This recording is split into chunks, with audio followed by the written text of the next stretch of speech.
Yes, good afternoon from the Netherlands and good morning, very early morning in New York Yes, with yes. Howard again. Thank you so much for being here. Oh, happy to. And we're gonna continue our conversation about going digital and driving digital change. The line was not super good last time, but we addressed some interesting topics that we're going to continue in a second.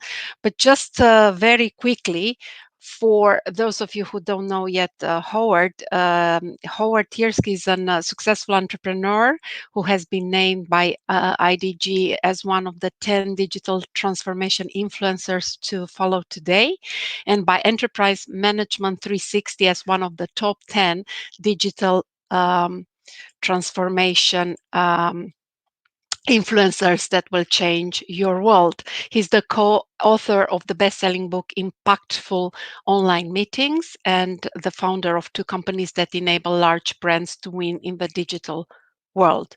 One it's called From, the digital transformation agency, and the other one Innovation Loft. And From helps companies grow revenue across digital channels and has created many award-winning web and mobile products for shopping, banking, travel, and entertainment, and much more. And if you want to catch our first talk, go to Fit for the Top YouTube channel, and then you will have even more information about Howard. And Howard, we have the tradition before we get into the topic, is the centering um, moment. So let's take a minute to connect to the breath. Say hello again. Hello. Hello, breath. And comfort is king. So whatever it is for you, occupy a position of comfort that gives you strength as well. Whatever it means for you.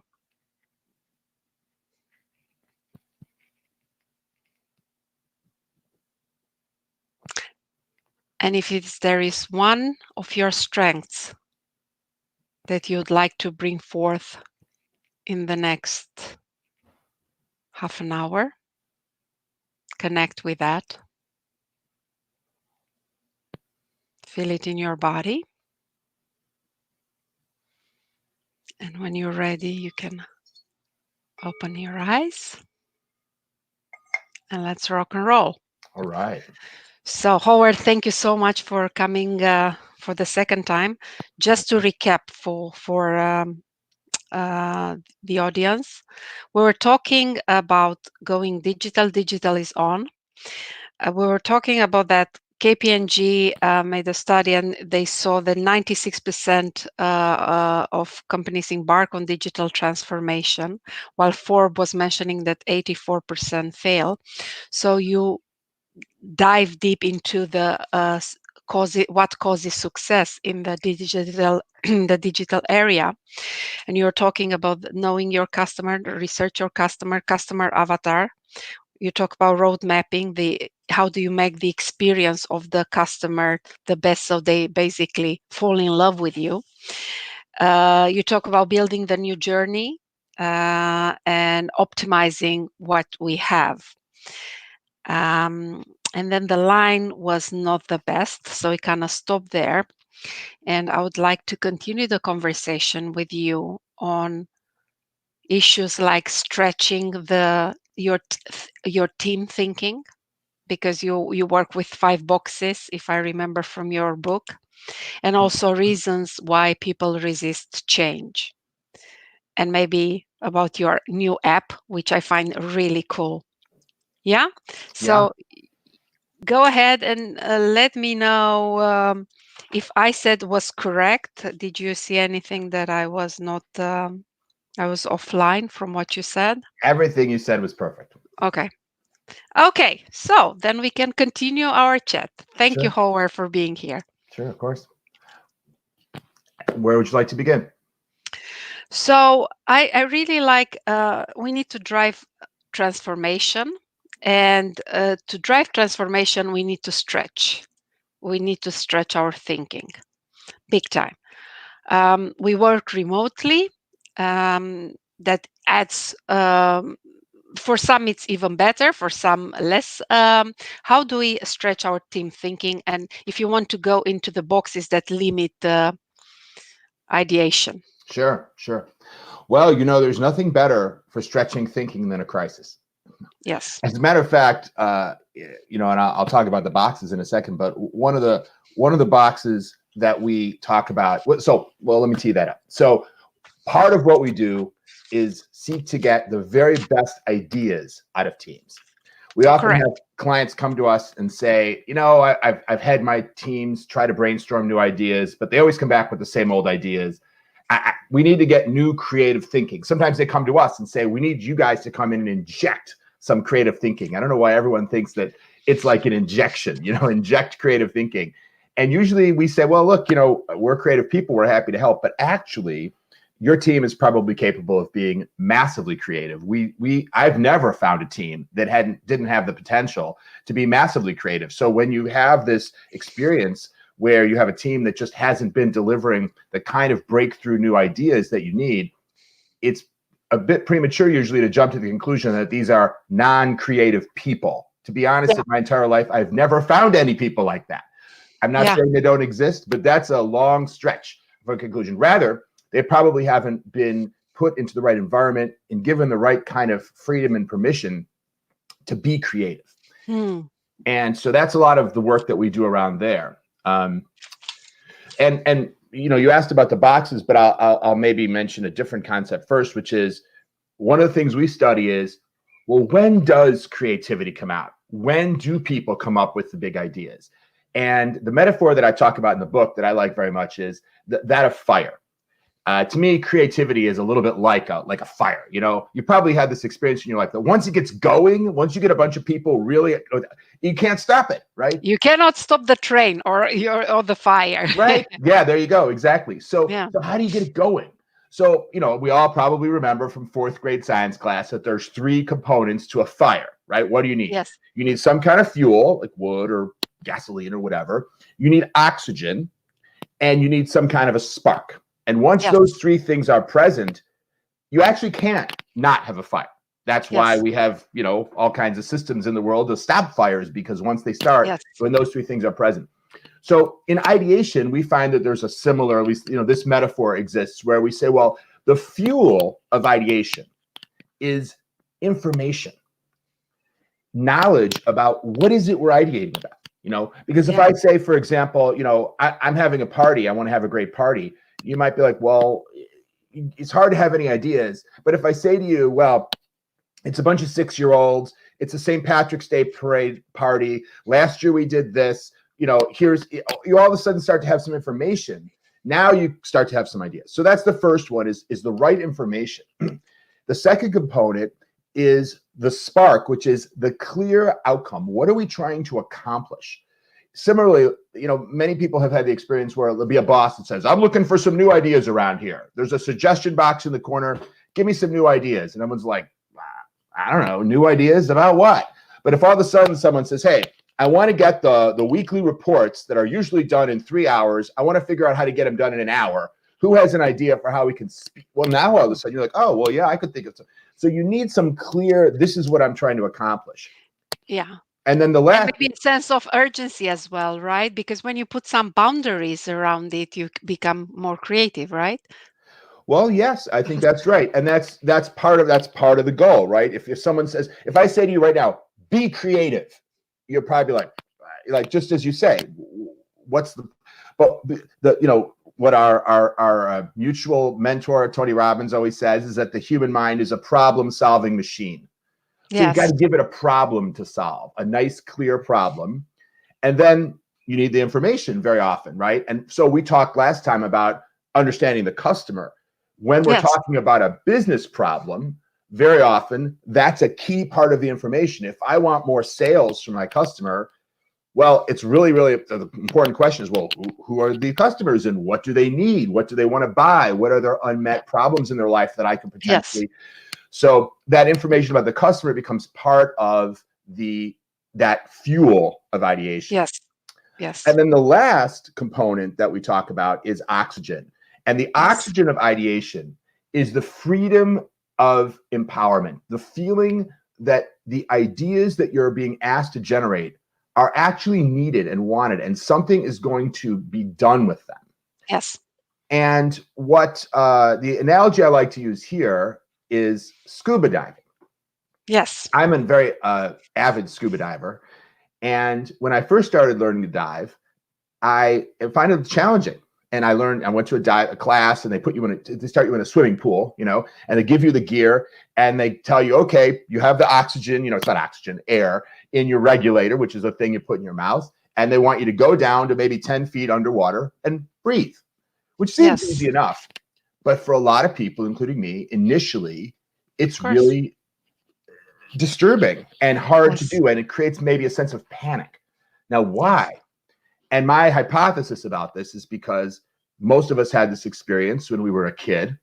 We learned to swim. And what's the number one thing that you have to learn to swim? You could do it all wrong. Your stroke could be wrong, but there's one mistake you can't make. You know what that mistake is, Catalina? Stop breathing, or Yeah. make sure when you breathe. Don't breathe underwater. Right? Don't Yes. breathe underwater. Yes. And when you first learned to swim, you probably made that mistake once or twice. And you Yeah. probably And had you. a pretty unpleasant experience, right? That's Yes. no fun. So you got conditioned, do not breathe underwater. And then Yeah. one day someone comes along and says, here, put this in your mouth, breathe underwater. And even though your conscious mind knows, well, okay, there's a good reason why this is now an okay thing to do, there's a part of you that's like, this is not safe. This is dangerous. Do not do this. I've been telling you for 40 years, don't do this. Do not do this. And you have to try to overcome that. So similarly, in the corporate world in particular, we don't usually encourage people to be all that creative. Most businesses are systematized, and we teach people this is how to do it. Some consultant has come up with the best way to do it. If you ever got a job as a teenager at a McDonald's or a fast food place, and you walked in and said, I have some different ideas about how we should make the French fries. Yeah, they didn't want you to do that. They just want you to learn this way. So the consequence of all that conditioning, and this relates to resistance to change, as you asked about earlier, is all of a sudden one day we say, hey, we want new ideas. And it's a little like the day that they told me to go to the bottom of the pool and breathe underwater. On the one hand, I'm perfectly capable of doing it. But after so many years of being kind of accustomed to that's not what I'm supposed to do. Yeah. So the oxygen, and of course, it's kind of a related metaphor, right? Because just like the regulator is giving you oxygen, you need to give people that belief and feeling that, no, now we want your ideas, and these ideas are going to be welcome. And when you have all these things that come together, and there's many ways that companies can do that, because when they first start asking employees for ideas, they're going to get that resistance, and you have to be a little patient. And it helps, for example, to get some ideas and then implement them and make sure everybody realizes, hey, we're implementing the ideas. This isn't just the old-fashioned suggestion box in the corner of the coffee room that, is right over the wastebasket. They go right from the suggestion box in the wastebasket. But there's a real, and all of a sudden people's beliefs will change when they have new references, right? They say, oh, wait a minute now, these ideas are actually getting utilized. So those are kind of, in my experience, when you want that aspect to change, look at those things. And do you champion a certain process around the creativity?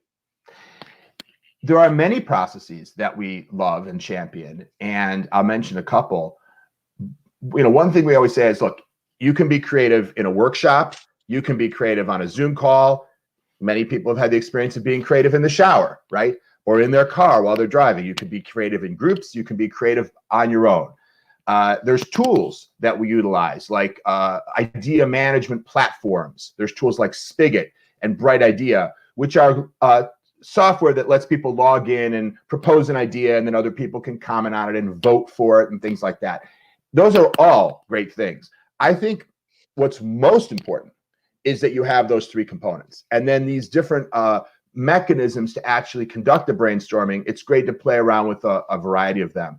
And some of them work better for certain types of people than others. For example, we often use Myers-Briggs, which is similar to the DISC profiles. A It's a purist would say, personality. Yeah, yeah, right. yeah. A purist would say, "How dare you say it's similar?" But it's the same general It's type. the mother of the questionnaire, personality questionnaire. So Is yeah, it?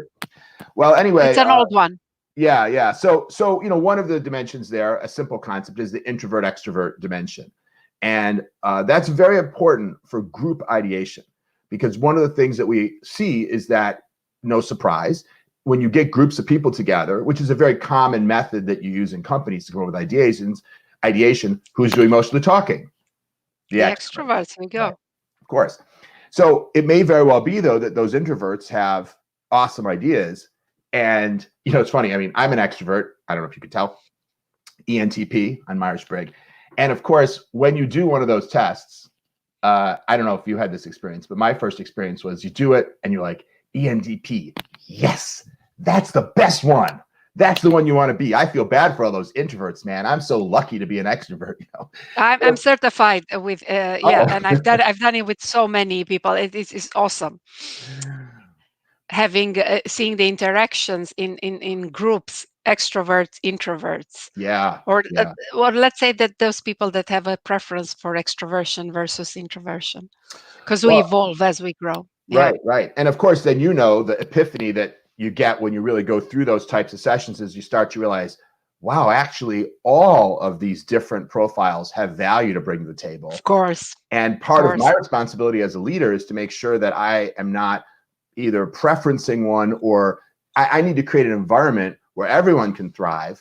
And different. And so this ties back to your question about different ideation models, because different constructs for ideation, like group brainstorming or individual brainstorming, are more suitable for one versus the other. And so that's why it's good to use a mixture.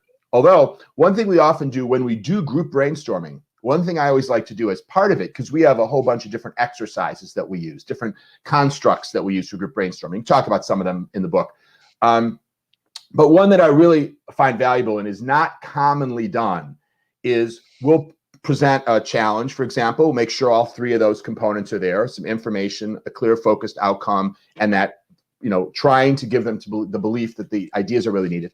And then we'll say everyone's going to take 5 minutes independently. We'll give them paper, markers, crayons, whatever, pictures to cut and paste, whatever, but work individually for 5 minutes or 10 minutes.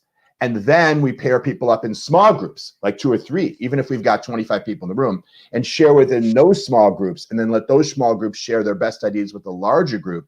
And not only can that be more efficient, because you have what we call parallel processing. It's not just one person talking at a time, but also introverts, you're pacing it more so that an introvert has time on their own and then time to share with the small group. And what I often observe, by the time, let's say your 3 or 4 or 5 person group is sharing with the 25 person group, the introvert may not be the person who's talking. And that's fine. That's fine. Their idea, as long as is they gave their input. Right. Yeah, absolutely. Right. Absolutely. So that's one method. Okay. You are mentioning, let me see over. Is there anything else that I could have asked you for the ideation? I actually realized, as a bad interviewee myself, you asked me a question about the 5 boxes, and then I just talked for 15 minutes, and I didn't say anything about the 5 boxes. So maybe I'm training to be a politician by not answering your question. Yes. If you'd like, I'd be happy to address that question, because I realized I didn't actually answer your question about the 5 boxes. Yes. Let's start with habits. Sure. So the idea of the 5 boxes just comes from this idea that when people talk about wanting to ideate, we have this phrase people talk about: think outside the box. And something else that we learned from Tony is, okay, well, let's look at our transformational vocabulary. When we talk about thinking outside the box, let's stop for a moment and ask, what box? What are we talking about? What is this box? Am I inside a box? And so we took a look at that question, because it's just an expression, right? But where does this come from? And what we realized is that there's a number of different boxes that we tend to operate inside that limit our thinking about how we can ideate. And now we define, I believe it's 5 boxes. Yes. And I probably won't talk about all of them, but the first box is the box of habit. And habit is, it's what you're used to. It's what you're comfortable with. It's what you're familiar with. So for example, if the way that your company manufactures its products is in your factory in Dayton, Ohio, and you know that that factory is good at certain things and has certain capabilities, and someone starts to come up with an idea for a new product, you may, and the goal is to come up with a product that will meet these customers' needs. You may almost by default and habit, without even thinking about it, be like, well, yeah, but it's got to be something that we can manufacture at our factory in Dayton, Ohio, of course. So now all of a sudden, you're not coming up with all the ideas that can meet the needs of that customer. You're coming up with all the needs you can think of that meet the needs of the customer and can be manufactured at that factory. Now, is there a reason we have to manufacture the product at that factory? Probably not. Probably not if you had a great idea. So that's an example of the box of habit. It's just, well, that's how we do things around here. Yes, Um, absolutely. Another box, and so in the book, and just for time, probably don't have time to get into it all, but we talk about specific exercises, specific techniques to help groups overcome the box of habit. Yeah. Another box is the box of identity. Yes. We don't do that sort of thing here. We're not that kind of company. One example would be Apple Computer, or the company formerly known as Apple Computer. Of course, for many years was a computer company. Duh. And then at a certain point, Steve Jobs came out with the iPod. And it may very well have been that at that point in time, there were people, certainly there were Apple customers going, that's a weird product for a computer company to come out with. That's not a computer. And the next thing you know, they were making phones, right? Also not a computer. Yeah. And if you look at other computer companies, they haven't really done those things very much, right? Dell didn't really go wholeheartedly into these other markets. But Apple did. And eventually they took the computer off their name to acknowledge the fact that they're not a computer company, really. They're a broader company. But it took them to be willing to see beyond that box of identity to say, we should at least explore things which aren't part of the way we see ourselves as being that kind of company. And maybe you think you're just a company that operates only in the US, or you're a company that only serves women, or you're a company that only sells through catalogs. Yeah. Whatever it is, you've got some sense of this is what defines who my company is. And, identity is a great thing, right? It's wonderful to have an identity and say, this is who I am. But when we talk about ideation, and as you started this discussion, transformation, we're talking about the possibility of changing who we are. And so there's a need to be willing. Expanding your identity. Well, exactly. And that can be scary.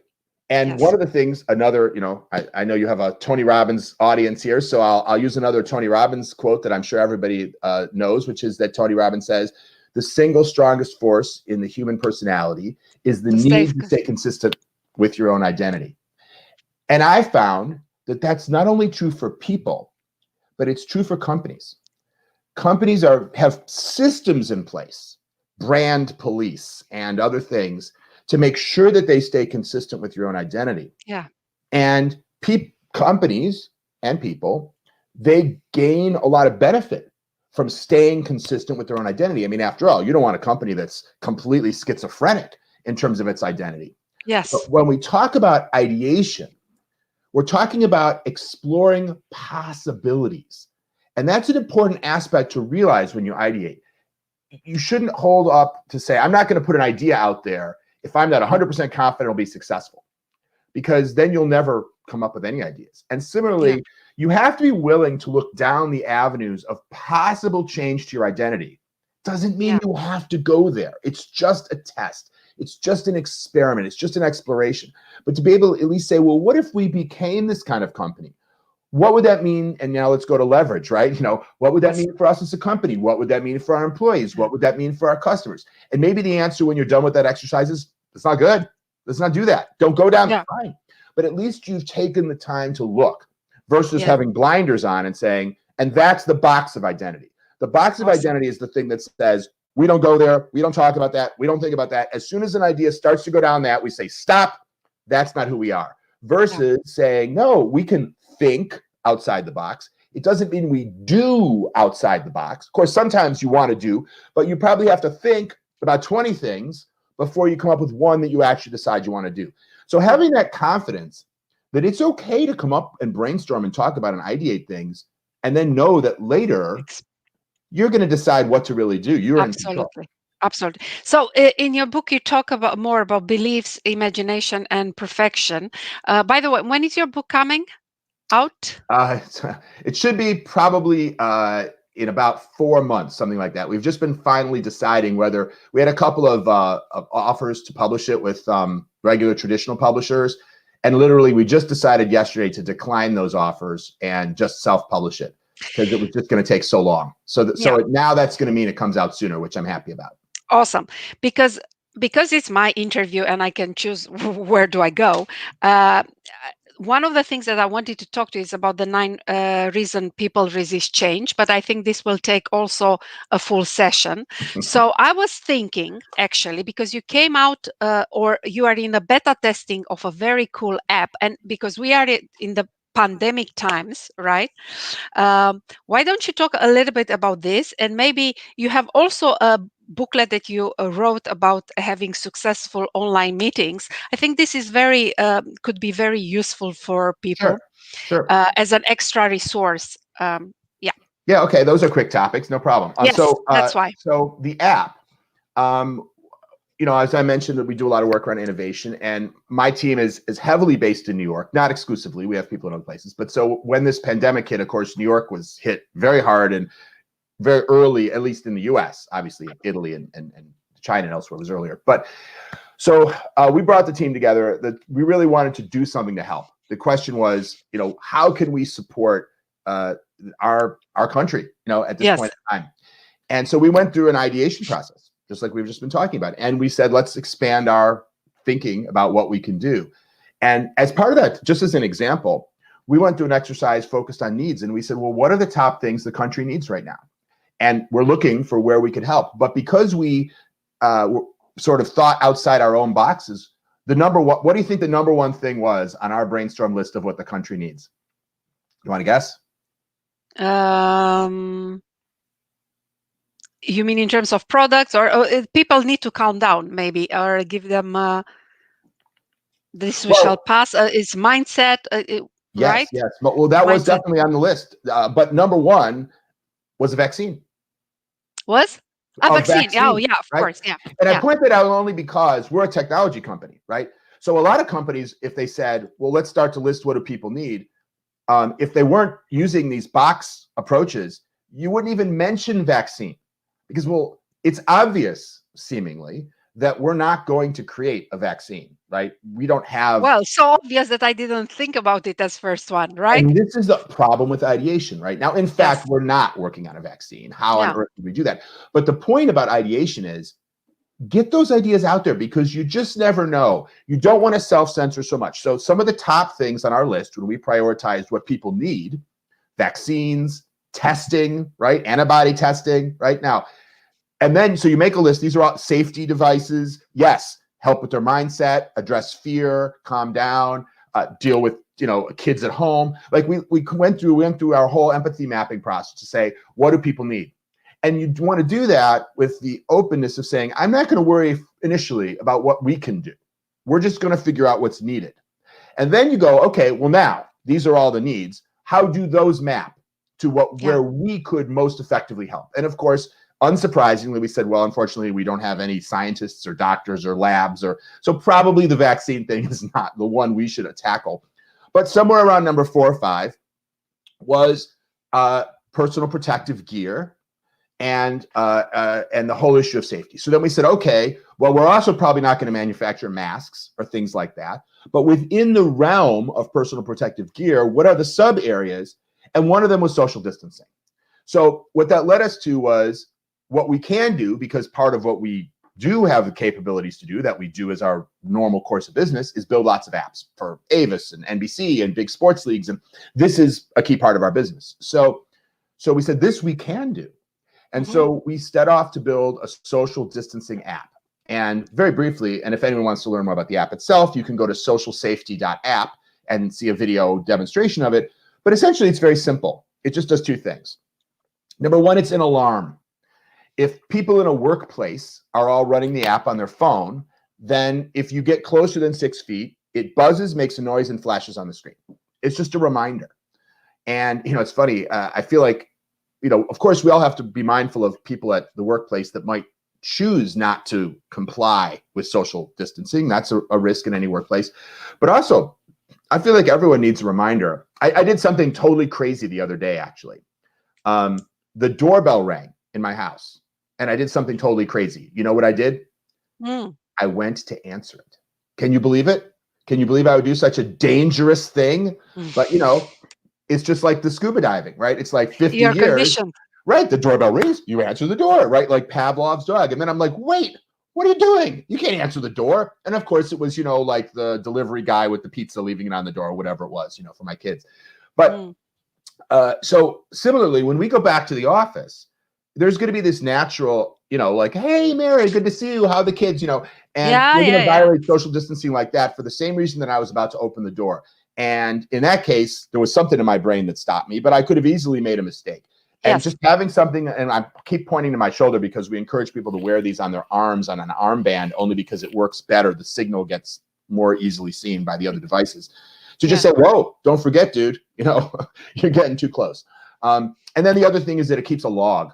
So if you're an employer, and what we call an incident, a proximity incident, if that doesn't sound too Star Trek-y. So if you get too close to someone, it's just recorded. This person got too close to this person at this time and date for this duration. And first of all, an employer can look at those lists, because if you've got somebody in your workplace that keeps doing it, 12 times today you got too close to someone, you may need to pull them aside and have one of those conversations like, look, Catalina, what's going on? But it's even more. It is even more because if somebody gets sick, you have a log of who was in touch with this person. So it gives you. That's really cool. I was a couple of weeks ago. I was talking to my husband about this. Wouldn't be cool if somebody comes with an app like this, to help. But that's been so. You're now in the process of beta testing. That's right. Okay. So you think also what you're gonna do after the pandemic with this? Well, it's funny. I was doing a radio interview about it yesterday, and they asked me that question, and I said, I can't wait until this product is totally unnecessary. I'll be thrilled. Yeah. We'll shut the whole thing down. That'd be awesome. Nobody so. wants this. Someone else asked me at another interview, like, doesn't this sound like a hassle, a pain in the butt? And I was like, yes, it does. This is a huge hassle, right? Yeah. Nobody wants it. It's a hassle to wear a hard hat when you go on a construction site. Those things are itchy and hot.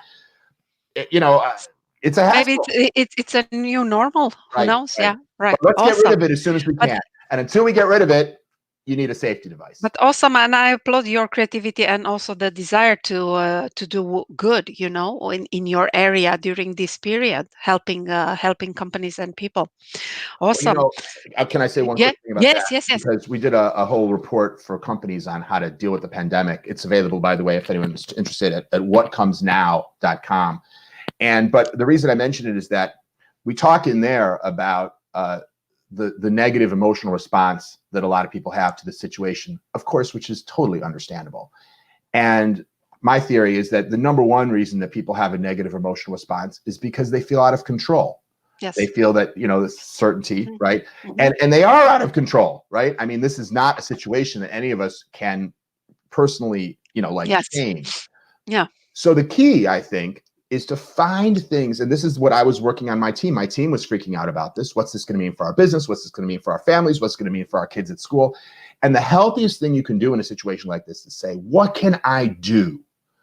What can I do about this? I may not be able to cure the virus. I may not be able to create a vaccine, but I can do something. And so I appreciate your kind words, but it's not entirely just an altruistic thing either, because for our own kind of emotional wellness, it's beneficial to be able to say, we're doing something about this. And it may not be the ultimate thing, but here's something that we can focus on and hopefully make a difference. And it's as much for us as it is for the people who hopefully use the safety device. Absolutely. So again, the name of your book.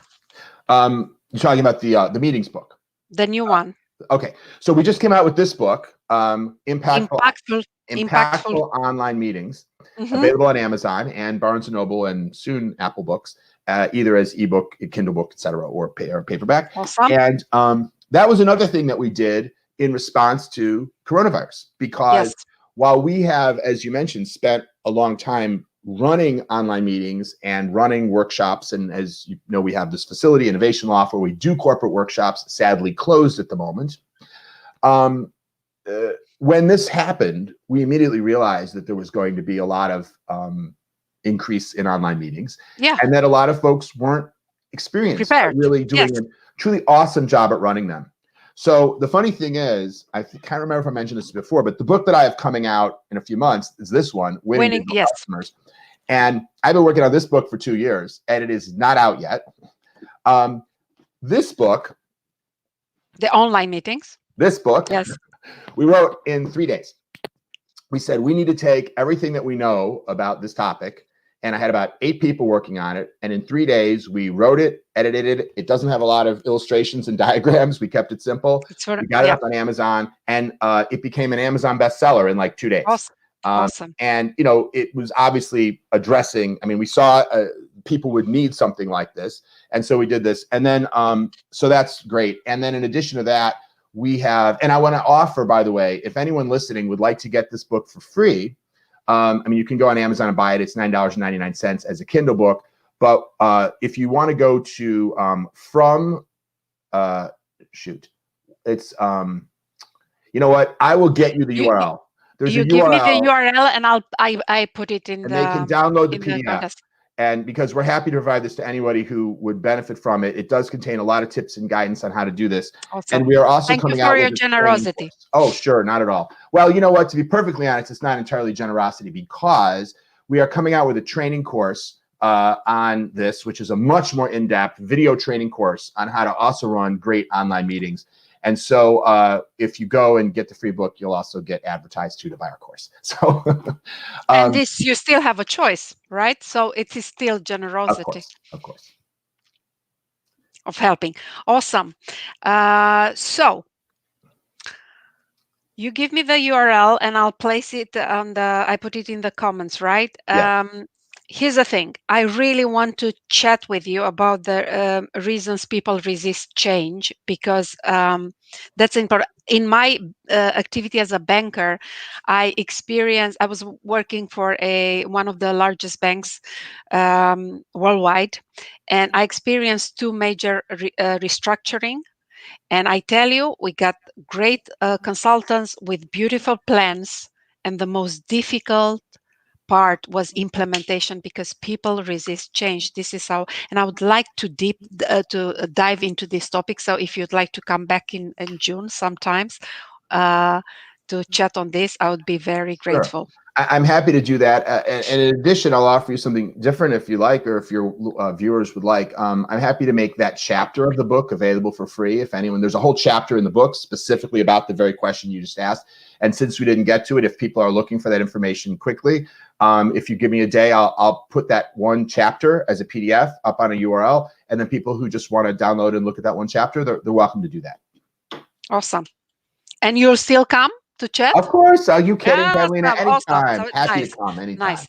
Okay. So lots of projects. You're very busy during these pandemic times. Thank you for making time to chat with me and to help others with your wisdom.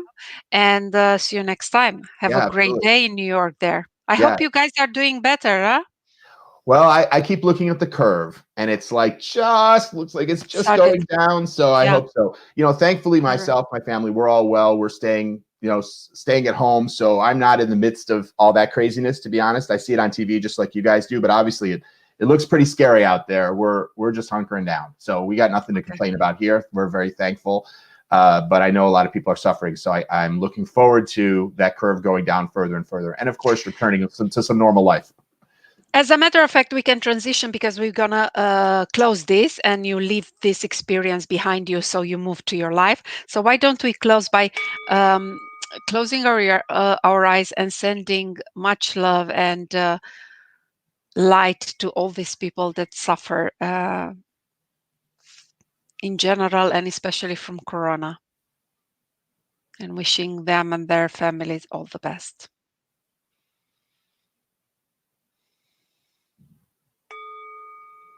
And we close this, so you can go forward to your life. Thank you so much, Howard, and see you next time. Thank you, everybody.